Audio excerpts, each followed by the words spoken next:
The ruler of Dubai has told the BBC he supports the idea of lifting sanctions against Iran. Sheikh Mohammed bin Rashid al-Maktoum, also the Prime Minister of the United Arab Emirates, said everyone would benefit if Iran was given space. A limited easing of sanctions begins next Monday after the finalising of a deal on Iran's nuclear program. Dubai has long had strong trade links with Iran and is home to nearly 500,000 Iranians. You see, Iran is our neighbour and we don't want any problem.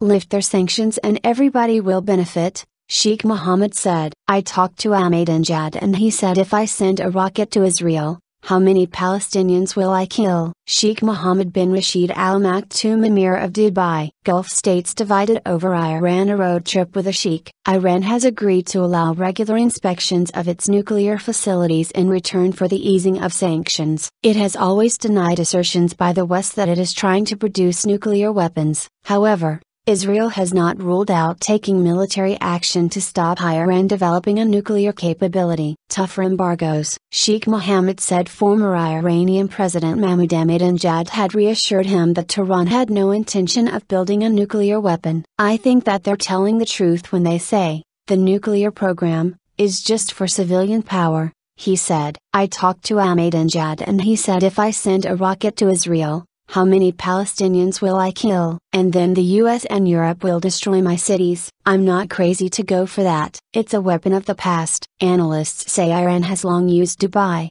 one of 7 states that form the United Arab Emirates, to circumvent sanctions, but tougher embargoes imposed over the past 2 years have limited that trade. BBC security correspondent Frank Gardner says not all of Dubai's Arab neighbors will share Sheikh Mohammed's view. Saudi Arabia sees sanctions as a way of controlling Iranian expansion, while Bahrain accuses Tehran of fueling violent protests in its villages. He says, Iran has agreed with world powers to halt enrichment of uranium above 5% purity, and neutralize its stockpile of near 20% enriched uranium. In return, certain sanctions will be suspended on trade in gold and precious metals, Iran's automotive sector, and its petrochemical exports. In a wide-ranging interview, Sheikh Mohammed also said he believes Syria's President Bashar al-Assad could eventually be replaced. Assad will take a long time.